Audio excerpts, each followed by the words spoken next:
Okay, good morning. We continue in Avodah Zarah, Mishnayos, Perek Hey, Mishnah Hey. This next Mishnah Hey, deals with a Jew who invites a goy, who invites an idolater to eat with him, and then he steps out of the room, leaving the idolater alone with the wine. Interesting scenario. Zog the Mishnah, Haya Oichel Imoy ala Shulchan. If a Jew was eating with an idolater at the shulchan, which means the main table in the Jew's house, we'll explain in a minute why we emphasize the main table, ala shulchan. Shulchan refers to the main table, to the dining room table. And v'iniach legina ala shulchan ulegina ala dulbiki. He placed a jug of wine on the main table, on the dining room table, and he also had a jug of wine on the side table, referred to in the Mishnah as the dulbiki, the side table. So we need to understand shulchan and dulbiki. In the time of the Mishnah, there were two tables used for meals. There was the dining room table, the dining table, that's the shulchan, and there was a side table. Food and drink would be placed on the side table and would be taken from there and served at the dining room table on the shulchan. But it's important to know that people eating at the dining room table, people eating at the shulchan, would not take things on their own from the side table. It was inappropriate. It was uncouth. It was not etiquette, not proper etiquette. So what happened here in our case? He was eating with him on the shulchan, on the main dining room table. And he left a jug of wine on the shulchan, as well as a legina, as well as a jug on the dulbiki. V'inichoy v'yotza. And he, the Jew, left the idolater alone and stepped out. Now the question is, what is the halacha about the wine? Zog the Mishnah, ma she'al shulchan osu. The wine that is on the dining room table is osu, u'ma she'al dulbiki muta. But the wine that is on the side table is permitted. Why is that? Because the goy is an invited guest. The goy is an invited guest. He feels free to touch the wine on the dining room table. And that wine is therefore also if the Jew left him alone. But the goy, the invited guest, does not feel free to touch the wine on the side table.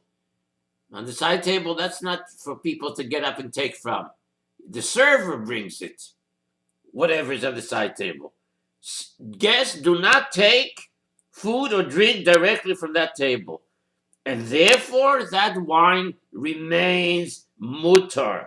That wine remains mutar. The wine on the side table is mutar, even if the bottle was open. Interestingly, says the Tosfos Yontif. Because the idolater expects his host to come back at any minute, and he doesn't want to touch things that are on the side table.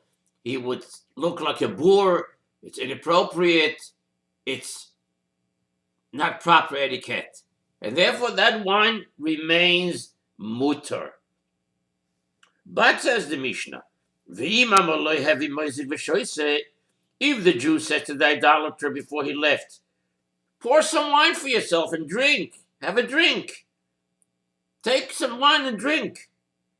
So then the goy understands this to be an open invitation to take wine even from the side table, because the Jew was very open about his invitation to the goy. Take wine, drink at your leisure, enjoy it. Then says the Mishnah, Av shala dulbiki osu. Therefore, even the wine that is on the side table is also.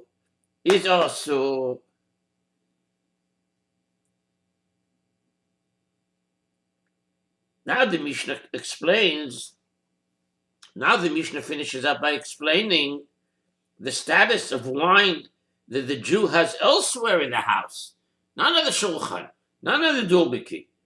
When he told, and therefore when he left, and he told the guy, have a drink, enjoy, pour yourself and drink. He said to him. So what happens to the rest of the wine in the house? Says the Mishnah, Chaviyos besuchos asuros. Wine that is in open barrels is also, but setumos kedei sheyiftach v'yoguf v'sigoif.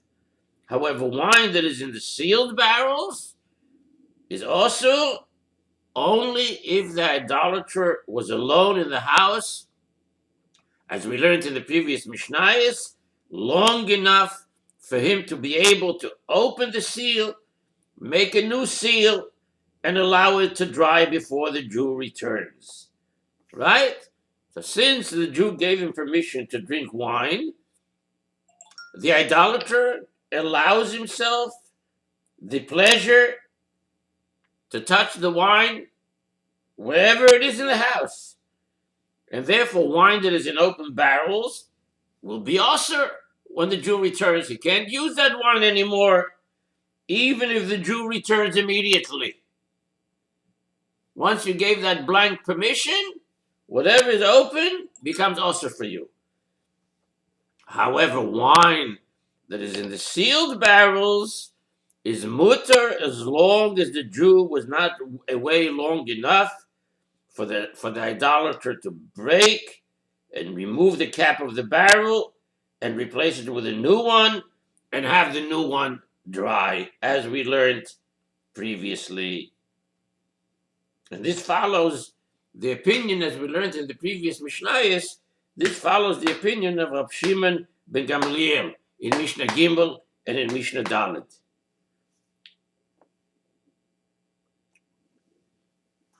The Rav on Divrei HaMaschil v'im amar lo have moisig v'shoyse, go ahead and drink. So the Rav says it very well. Oil v'hirchiv lo es hareshus. He widened the territory, so to speak. He widened the permissibility for him to go and take whatever he wants to drink. So af mash'ala dalpiki also, and the dalpiki also remains also. The samched daite v'noge kula, because then he got a blind permission. Go ahead and have a drink. And he'll take a drink from wherever he feels like it. Now Mishnah Vav. Mishnah Vav speaks about troops coming into a town, which was very prevalent in the olden days. Says the Mishnah, Baleshes oivdei kochovim shenichnas ala'ir. Baleshes, it's interesting that in modern Hebrew the word balash is somebody who is searching out. Somebody who is searching out. So the word baleshes in Loshen HaMishnah literally means to search, searchers, those that are searching. And here in the Mishnah it's used to refer to soldiers because they commonly enter a town and come into houses in search of plunder. In search of plunder. The Rav says, Baleshes, Chayl shemechapsin, soldiers that come in to look, v'choitzrim abatim, and they go into houses, and the Targum says, Vayechapesh ubolosh. So, Baleshes, a troop of idolatrous soldiers enter a city and come into a Jew's house. So then the status of the wine in the house will depend on the following circumstances that the Mishnah elaborates on. If this happened bish'as shalom, if this happened during peacetime, so then chaviyos besuchos asuros, sesumois mutoros. So then wine in open barrels will automatically become osur, because it is assumed that the soldiers touched it, drank from it, used it, while wine in sealed barrels remains mutar for the Jew to subsequently use, since the seals